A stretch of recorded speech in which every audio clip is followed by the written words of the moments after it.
Hey gang, I'm here today with David Flores of AFAB Firearms, and we're here to talk a little bit today about his business, his journey as a gun dealer, gunsmith, and the business that he has built here in the northern Orange County area. But we're going to learn a little bit about Dave today, and we're going to get a look into what a independent firearms dealer, gun store goes through, and particularly Dave's journey.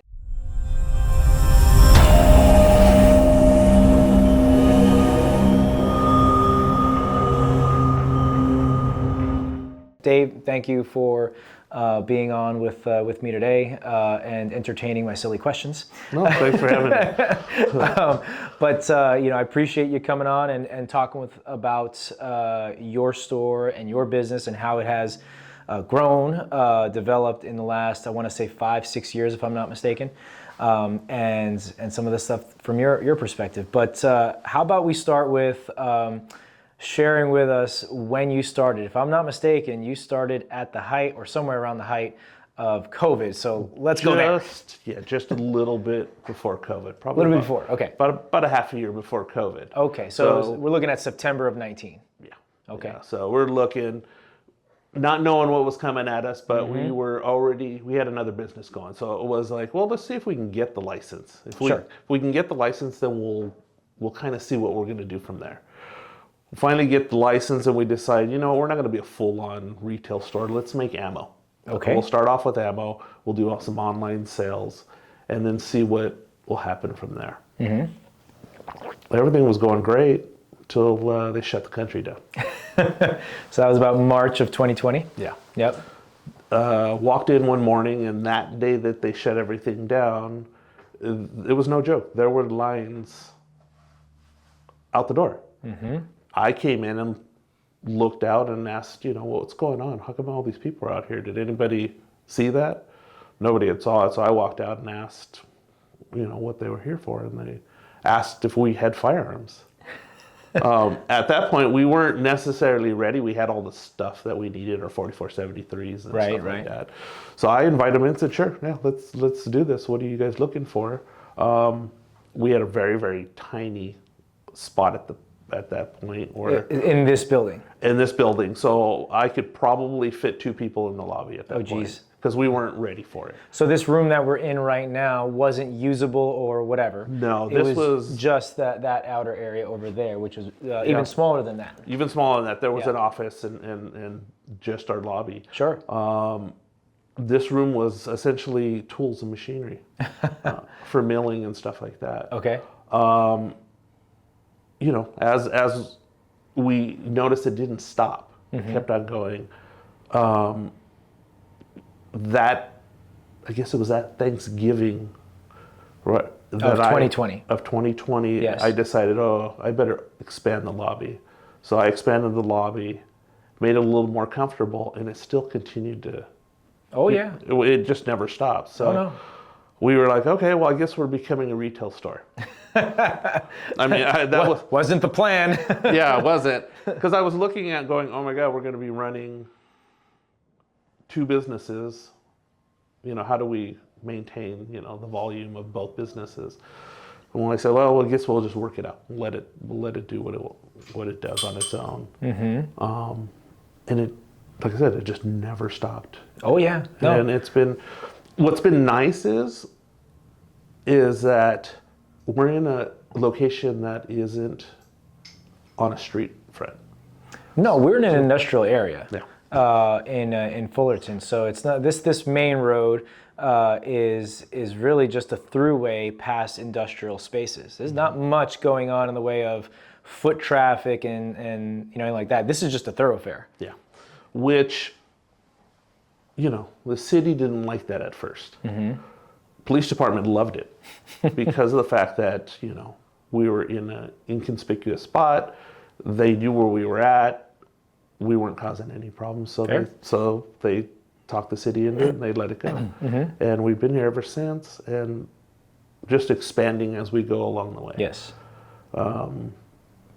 Hardest part of it is playing with the big boys. Oh yeah. But before we go into that, I do want to ask you, because it's kind of curious, and if anybody remembers during the height of COVID when people were banging on the doors to get guns, and they would buy anything from you. Oh, anything. Anything, right? You had like this kind of relic of a firearm that's like, hey, this goes on your wall. Don't care. I'm gonna buy it, right? Did you get any folks that would ask you, attempt to say, pay you extra to release the gun sooner and things like that? Tell me a little bit about that. Oh yeah, they were scared. Yeah. They didn't know what we were going into. They didn't know if people were going to start stealing from them for food and stuff. They just had no idea. So people were just like, when can I pick it up? How come you can't give it to me? Yeah. A lot of people that didn't understand and weren't gun people had no clue. Right. They just were just scared. Right. And I kind of was like, wow, this is really happening right now, but it was. Yeah. I remember a lot of people, like you just described, were just upset, livid that they couldn't take their gun home sooner or that day, because they purchased it, they gave you the money, you did all the paperwork, right? Everything checked out, they passed their background, and they're like, well, why can't I take it home today? Well, that's the state saying you can't take it home today, right? And I remember a lot of people were trying to do that, and again, you experienced that. And you kind of, I'm speaking for you, but I imagine in your own mind, you're like, next time you vote accordingly. Well, and those were the conversations that I would have with people. Yeah. They would ask why we were in such, why they couldn't have it. And I'd say, look, as you go out to the voting polls, those are the ones that you need to pay attention to. Correct. Those are the ones that you guys just look over and say, no, because it says gun in it. Right. Okay? You don't know what it's about, but basically what you're doing is you're checking away your rights. Correct. Every time you go to the voting polls. Right. And it's sad because they don't know that. Now, has that opened a lot of people's eyes since then? Oh, absolutely. Yep. And thankfully. Yes. Right? Now, what I'm starting to see now is that the demographic is moving to a gun-friendly California, where the politicians still think it's the other way around. It's a good. I think that's a great way that you said that, because I think the general population is moving, like you said, more to a gun-friendly atmosphere, and they are becoming more aware of, say, the terrible gun laws that exist, and they are more upset about it. Right? It used to be the guys like you and me in the industry were like, gun laws, right? Yes. And then, of course, the people used to look at us like, you guys are just gun nuts, right? But now you have everybody from whatever demographic, right? They're like, yeah, this stinks. I mean, everybody from your gun nut, so to speak, to your soccer mom who couldn't years ago wouldn't take it or leave guns. They don't care. Now they're like, this is terrible. Right? Oh, I know. It's crazy. And they look at me like we're the problem sometimes. No. And it's like, no. Let's have that conversation. Yeah. Let's talk about what you can do next time. Right. And as they get to understand, they're starting to vote different. Yes. Good. Which we hope it'll eventually turn. Right. But we don't know. We don't know. One of my coaches back when I was a kid playing sports, my coach said, want in one hand and crap in another and see which one fills up first. So I think we're going to stick with that. Absolutely. Absolutely. And it's true. It's absolutely true. So, all right. So let's talk a little bit about the big box stores that you were going to talk about, because you're not a big box store, although in many ways you are better than a big box store, at least my personal opinion. But talk to me about how the big box stores affect you and what you were going to say there. So you got to look at the big box stores. They have a lot more buying power. Volume, yes, okay. Volume and buying power. So as a smaller gun store, you have to combat that. Okay. So what I try to do is I look at these ads and I go, okay, why don't we take their ads and become that everyday low price? So as people come in and go, oh, can you beat this? I go, well, that's our everyday price. Yeah. And they look at me going, yeah, I'm trying to get a volume game so I can grow, which is hard. So that puts me in a whole different element. I can't just sell guns because there's not a profit in it. Right. So it takes me to do other things. So let's talk about that, because I think, and maybe you agree, is the general public who don't really know about the margins and the things with guns, right? They'll go to the gun store. Let's just take your run-of-the-mill, say, pistol that's $600, $500, something in that range. So your general pistol. I imagine the general public thinks that out of that $600, that's the price tag on that gun, they think that 200 goes to David, right? And that couldn't be farther from the truth. Oh, much less. Right, much less. So when you buy, especially because you're buying lower volume from the distributors, you're buying that gun not too far off from the price that you're selling it. And we won't need to get into the exact numbers and percentages and whatnot, but the margins on those guns, especially for an independent, is going to be less, right? Because the conundrum is the big box stores have the greater volume. So now when they buy from either direct from manufacturer or from the distributor at such volume, they get better pricing. Correct. Right? So their margin on per gun is a little higher, right? And they can stock X more, and then make the volume go. So they're actually making more that way. So now that puts a greater strain on you. And tell me a little bit about that. Well, yeah, it puts a greater strain. Now, one of the things that we always hear, being a smaller store, is, "Oh my God, I was there for 2.5 hours." The big box store. Right. Yeah. Or, "My gosh, it takes so long." Or the attitude. Yes. This is the biggest issue with this industry. 100%.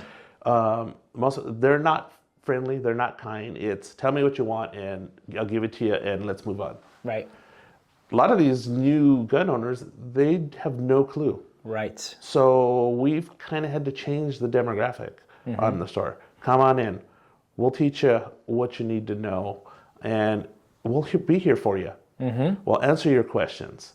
So changing just that little bit has helped us quite a bit. Absolutely. Because a lot more people feel more comfortable that they're able to come and pick up their guns, handle it, ask questions, and then go, all right, what fits me the best? Right.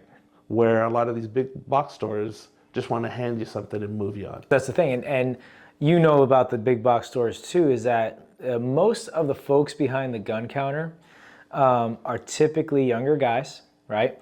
They don't get paid that much, right? And so, these are guys that are younger, may or may not know much about firearms, right? And that's the thing, is that the guy or gal behind the counter, a lot of times they have a gun or two, but they're not gun nerds, if I can use the term. They're not in it. Like, for instance, we'll go into this more in a minute, but you sell guns, but you're a gunsmith. You know about ammo. You make ammo. You make guns. You mod guns. You fix guns. In Dave's mind, he's like, I know the inner workings of this thing. Correct. And when I see you and what you want, my knowledge is being tapped into, which speaks volumes, as opposed to 22-year-old Joe who is like, I get a bonus if I sell you this revolver today or whatever. Right. That's all they care about, right? So I think the perspective of who's behind the counter really matters. And so having somebody like yourself or the people on your team, right, really matters when now, apart from the sale of the gun, there's the care and the knowledge. You can't buy that. You can't buy that. And what you do see is that attitude comes from the environment. Even the big box environment. Yeah. It can be changed. Oh, yeah. But it has to change at the upper levels because the upper levels bring that attitude throughout the whole store. Absolutely. And I've seen it because I've dealt with managers and stuff like that. And I'm like, man, if you were just a little nicer and you give a little more honey, you'd get a lot more. Absolutely. But that's not this culture. No. And I think a lot of the corporate people, if I can say that, a lot of the corporate people, I would venture to say many of them are not really gun people themselves.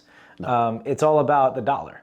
And so, the attitude is there, right? It's all about the business. Right. Yeah. Whereas in your case, I mean, it's about the business, of course, but there's that aspect of it. But it's not like you do this because like I need the money or want the money. It's like I like this. I want to do this. There's the passion. It's fun. Right, that goes with it.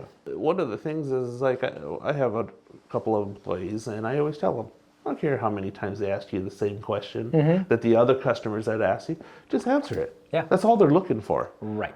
The more reassurance you give them, they're going to come back. Right. Because they're going to say, I found a place that takes the time.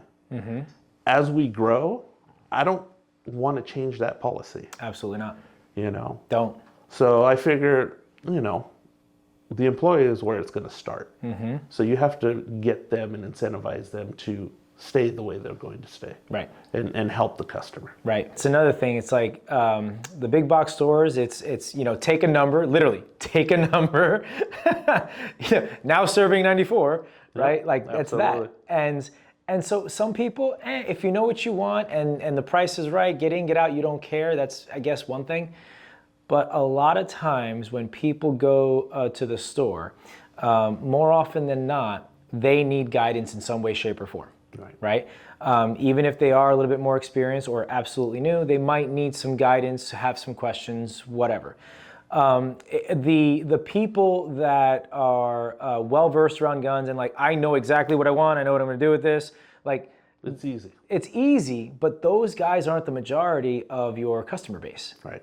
Actually, they're a very small percentage. Very, very small. Very small. So the majority of your clientele, or any clientele for that matter, they whether they say it or not, they want that personal touch or care or whatever, right? And I think you got a diamond in the rough here because you guys do that. One of the things that we did to change that was if as you walk around the store, there are very few cabinets that have guns in it. Oh, yes. This one here is one of the only ones that we have. I think there's only 2. Right. The other one's LEO. Right. The way the store's set up is we can have 3 people working and the customer can come in and not take that number. They can go right to the firearm and feel how it feels in their hands, cock it back if it's a revolver or pull the slide back without anybody saying, may I see your license or can I, you're going to wait for somebody. Right. We usually tell them, welcome in, go ahead and take a look at what you want, what you're looking for. If you haven't seen it, when we finish with this customer, we'll come out and help you. And then at that point, you can get our one-on-one service. Absolutely. And it's actually, I mean, in this, in the frame that we're sitting in, like behind you, right, you have long guns on the wall, right? That actually, if let's say I was a customer, granted, this is behind your counter, but still, they could come around and walk around and go check out what's on the wall, even over here behind me. Without really needing to interact with you, they could initially kind of go after what gravitates them, right? And I think that's I don't think I've ever seen that before. I've seen it after, like here and there, but like I could count in less than one hand where you can go to a gun store and it's this kind of setup where you can go to the wall and go check out what you want and just get directly the experience with the firearm. Yeah. Whether or not you know how to use it, because of course you do your checks that everything is unloaded and safe and this and that. So do whatever you want with the gun. Nothing's gonna happen, right? Oh yeah. So when we got audited, first thing the DOJ comes in is to make sure how they're secured, see if they're all blocked off. Yeah. And then once they see everything, they're like, okay, we're good with it. Yeah. But I think everybody's just scared to put a display this way because they think, oh, I'm going to ruin the gun. Why?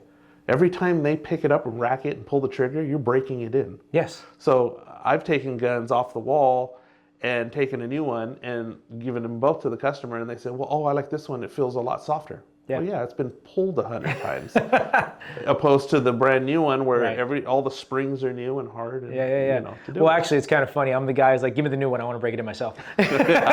We do have that too. I mean, which is fine with me, but there gets times to where it's, oh, that's our last one. Our order isn't coming. The floor model. Right. Right. One of the things is just your setup is great, and I think just the the atmosphere. I mean, take a look at the walls we have here. It's not like a black or plain white wall where it's just like you feel like you're in a doctor's office or something like that. Not that a doctor's office would have guns, but I mean that'd be cool if they did. Anyways, I digress. The wall, the atmosphere, the color scheme. In addition to that, I know you have a background in construction, and I know that there was a lot of thought process going into how this was set up. So I didn't come in this business as a gun person. Right. So my mental thought was, okay, how do I make it eye pleasing? Yeah. How do I make everything coordinate, and how do I make it so that when people come in, they go, oh wow, this is comfortable. Okay. Tactical, I love it. But it doesn't always sell everybody. No. Because if you go to every gun store, they're all cookie cutter. Yeah, it's literally black or white on the wall. Everything is like, as you said, tactical. It's like, to your tactical guys are like, cool, you know? Like they'll gravitate towards it. But like your average Joe or average lady, when they walk into that store, and this is, I know you know this, is that especially when you have, by the way, the most popular demographic buying firearms right now in America are women between the ages of 25 and 50. They are the number one demographic. Now, if you take that woman going into a store that's all tactical, we can say that, they may or may not be deterred because they're already apprehensive going in there for the most part. It's intimidating. Yeah, right, because they're like, I don't know. I don't know if this guy is going to look down on me for not knowing, right? But the way you have it set up is like, hey, we're not, like, it's not like that. And then, of course, the people behind the counter, you know, not being like that, you know? So, well, and that's the thing, the tactical, and then you have a woman coming in, and then you have the attitude. yes. So they detour. Oh, yeah. And they go, okay, now what do I do? So now I have to come with a friend, and now the friend's trying to help them. And the friend doesn't know much more than they do. Right. So, you know, and that's why we tried to help a little more, give those answers what they need. Absolutely. Try to make them comfortable to where they don't have to go somewhere else. Right. And right. I think that helps in the growing process. Yeah, You know? absolutely. You take those small little elements and it brings it into, hey, I know a store that you should go to. If I may, if you remember the show many years ago, Cheers. Oh, I do. Okay. This is like the Cheers of gun stores, because I imagine you have repeat clients. Yeah. And so they come in, it's like, hey, Tom, hey, Mary. And it's like, I think, and I'm going to go and assume for a second, you got customers in here that'll buy a gun, but the transaction takes maybe 20 minutes and they're there for another 40 minutes just talking and just hanging out, because this is everybody. And you're so right, because we have customers that will sell guns for us. Yes. They've been here long enough to where they'll go, well, I've had this one, I've had that one, and they'll start helping themselves. Yeah. And it's funny because those are the customers you want. Yeah. Okay. Yeah. They always bring their friends. If I had a coffee lounge, they probably would hang out and sit. Oh and yeah, talk like you're only missing two old dudes in the back playing chess, drinking coffee. Oh, it's the funniest thing, because we've had customers all the time just. I go. It's kind of like the barbershop there. Yes, the barbershop. You know, they want to come in and talk and hang out and just talk what they like. Yeah. And what they don't like. Absolutely. You know? One of the biggest things that I did notice is politics. What about it? We try to keep politics out of the store. I've been in other stores. I've even been here and watched two customers talk about politics. And they turn each other away. So I've made it a policy, don't talk about politics. Yeah. Because you're going to make somebody uncomfortable. Nobody wins. Yeah. Nobody I said, wins. just leave it out. Yeah. I go, there's no need for it. Yeah. They're all here for one thing, and one guy knows it, one guy doesn't. So let's teach the one that doesn't know. Yep. Actually, have you ever had to maybe stop a political conversation in your store and tell people, hey guys, chill out? Yeah, I usually bring something else up. I mean, it's a tactic. I'll ask a question and to just kind of like, well, that was an odd question, but they'll answer it. Yeah. And then we'll go and change everything from there. Hey, so how about them Yankees? Yeah. So it's you, not very often, but it has happened. Yeah. So but you have to combat it and kind of move on, because you don't want people leaving. No. And that's the biggest thing. Right. I've been in other stores and watched it happen, and Both people, parties leave. Yeah, they're like, I don't want to deal with this. And it's not the store's fault. No. It was just the conversation. With another customer. Yep. But they will associate that interaction with the other customer with the store. Absolutely. Right? So they'll blame the store regardless. AFAB, I know what it means, but why don't you tell everybody, what does AFAB stand for, please? American Firearms and Ballistics. Okay. And if I may, how did you come up with that name? Well, it was a whole different meeting before that. It was a saying that we used to say in construction. Okay, yes. It was anything for a buck. Right. Because I had a lot of contractors that didn't have the time to do things, so they would ask me, "Can you do this?" Right. And I would always, "Yeah, anything for a buck." It goes with what we were talking about before with construction, and how construction has gotten it's lost its art because it's all been about the buck. But anyways, we have AFAB, American Firearms and Ballistics. So as we grew, I knew that couldn't stay that way. No. So, you know Jim from the CRPA? Yes, of course. We were sitting around one day, and he came out and he says, "I have a great name for you." And it worked. Yeah. And so it kind of stuck, and we kind of went with it. He was right. It is a great name because you're not just a gun store that sells guns and the accessories, but again, you're a gunsmith. You also have the capability of making ammo and such. So the firearms and ballistics totally makes sense. But where do you see AFAB? So we're sitting here in 2025. Let's just pretend we're here in 2030. Right? And everything is going fantastic for AFAB. What does AFAB look like? I don't know. That's a hard one because at that point I'm hoping I'm retired. But I don't know. I've sold it. No, you know what? Here's the deal. This is one of the things that I didn't do with my last business, and it's not that it's a regret, but I want to do something a little different. Okay. You do have those employees, not just the kids, right? The ones that do stick around and they don't know what they're going to do, and they may never know what they're going to do. Right. Hell, I didn't want to be in construction, and I ended up doing it. Yep. So I thought, as we grew, and if we can get into the bigger guy realm, still keep the atmosphere, but give the employees an incentive. Okay. Okay. That being profit sharing. Okay. Okay. Now that you have profit sharing, you're able to say, well, I'm actually part of this company now. And you watch your other employees going, hey, dude, I don't want you to do that. You're going to hurt what I'm making here. Right. They have skin in the game. Right. Yes. I see it going that way. Okay. This way, I know that everybody takes responsibility for themselves. And I now come in and do a certain job. Right. Where I don't have to police everything. Right. And I think that's the biggest problems with corporations. They want to hold full control and tell everybody what to do. Oh yeah, that's why they hire people for as close to minimum wage as they can. Yeah. But I feel that if everybody's happy of what they're doing and they have skin in the game and they can actually get an idea and say, hey, why don't we do this?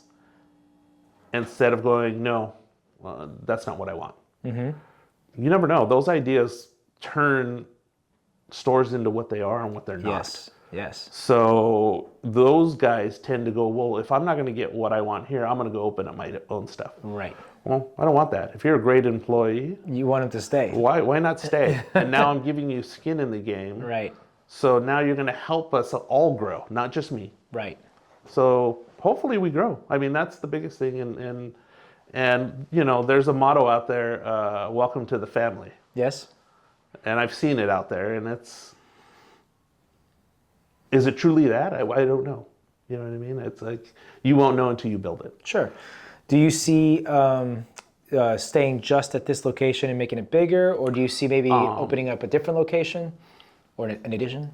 I don't see, I see expanding. Making this place bigger. This place or getting a bigger spot. place. Gotcha. Other locations, I don't see that for me. Okay. Unless it's an out-of-state location. Yes. Arizona, you mean? Or wherever it may be. We'd like for you to be our neighbors too. The reason why I say that is because of the fact that when we did construction and I had everybody under one house, it was easier to watch what was going on and Right. correct things. That makes sense. When it's out of your realm and you have to go there, a lot of things get broken fast. And that could take a business down fast. Even though you have your parent company, now you're having to funnel a lot of money into a company that's failing because you're not there to correct all the issues that need to be done. It's the old saying, when the cat's away, the mice will play. You know, but when you are, obviously your vision, your business, right, and it's centrally located, then you can make those corrections and maintain the, as I believe we would call it, the integrity of the business, how you envision or want it. Right. Yeah. Well, and that's where you come with the help of the employees. I want their input Yes. because they may have something better than I have. Yeah. Going, oh yeah, you know what? That will work a lot better. Let's try it. If it doesn't work, we can always change it. But that doesn't always happen. No. So, well, good. I mean, it seems like simple, but big in the same way, where you want to grow the presence of AFAB either here in the local area, and still maintain that mom and pop feel. Which I think is something that is lost in our culture, not just in the gun world, but everywhere. And that is something that certainly appeals to me. Just in my perspective, my opinion, anything that I do, I would always prefer that mom and pop type of atmosphere, because that personal interaction, the ability to say, hey Dave, what's up, right? And I know every time I stop by, I'm going to see Dave or this or that, right? Or his people, right? That means something, Well, and that's the thing. When, like you said, like in Cheers, they come in and they know your name. Yeah, they know your name. Yeah, we have a lot of customers that we know by name, and they come in and we already kind of know what they want. So it's like, okay, do you still want this? If not, we'll set it apart. Or what else are you looking for? Right. Right. Right. So it does help in that perspective of the mom and pop. Right. But growing's nice too. It is. All right. Well, is there anything else that you would like to share with us?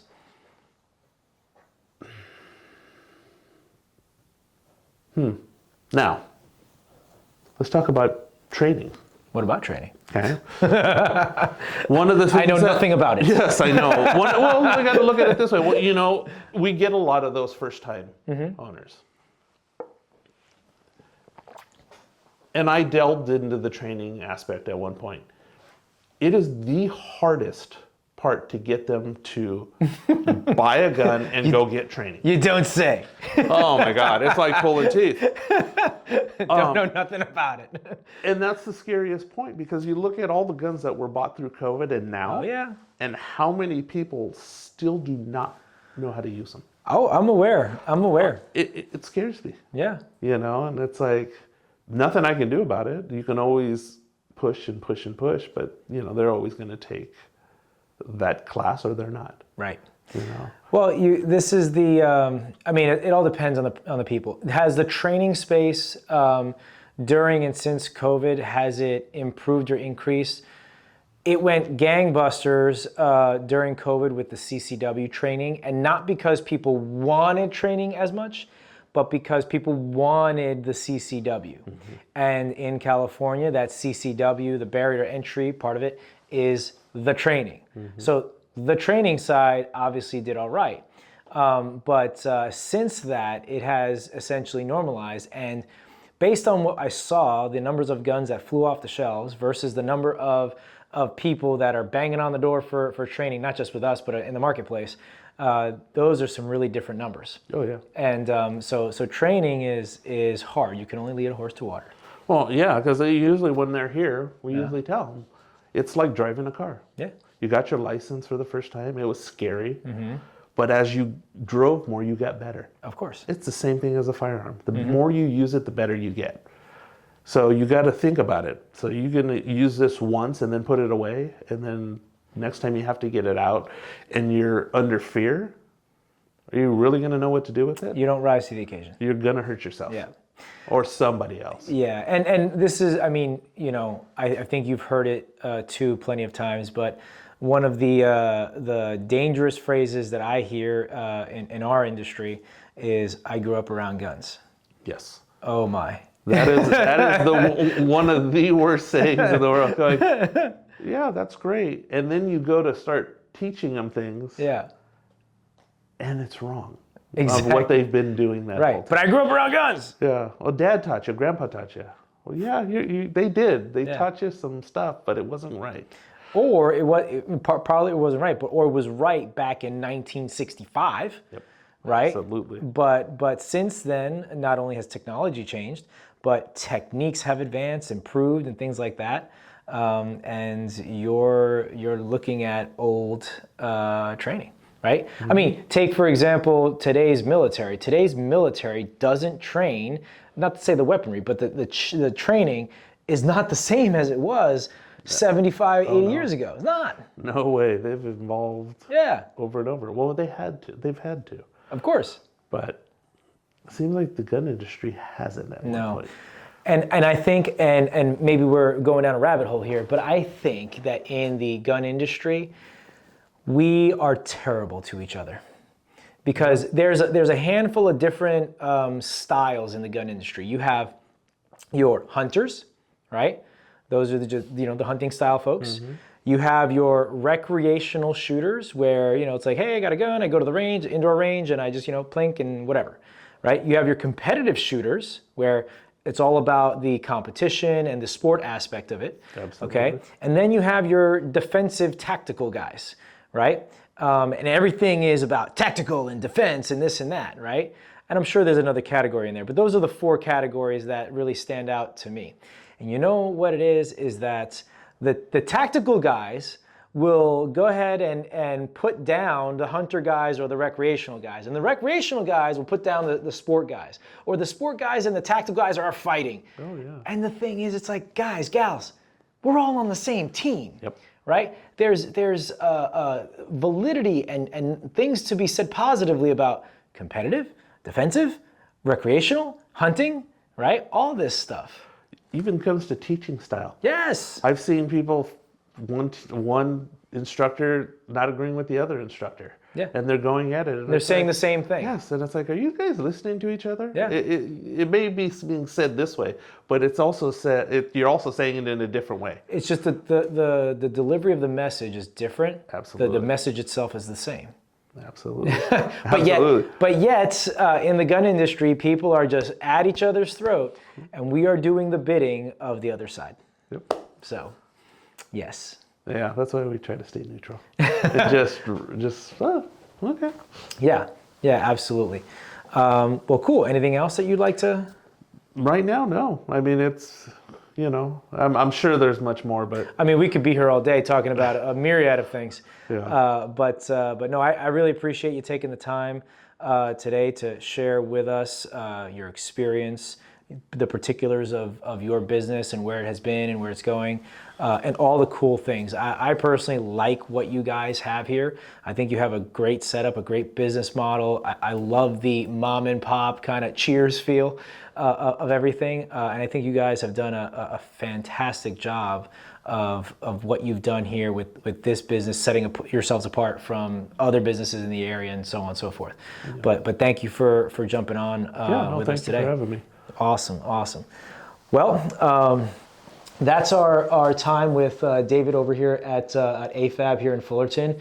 If you are a SoCal guy or gal and you're in the market for a firearm, knowing what you know now about AFAB, I highly recommend you come out here, pay these folks a visit, and at the very least, if you buy a firearm, yay for that. If you don't, you're going to get to know some really cool people. And when you are ready to buy a firearm, you're going to have a place that is going to make the experience that much more amazing for you. So thank you for AFAB for joining us today, and we'll catch you next time. If you think all gun laws are an infringement and you live behind the enemy lines in the People's Republic of California, then check out our Unconvicted Felons t-shirt. We came out with this t-shirt design for you where most of us are fed up with the situation here in California. So check it out. Check out our website, awesome t-shirt coming at you, and our new line of 2 Arms, where it stands for 2A Rights Matter. So check out our new t-shirt and help us feed our dog.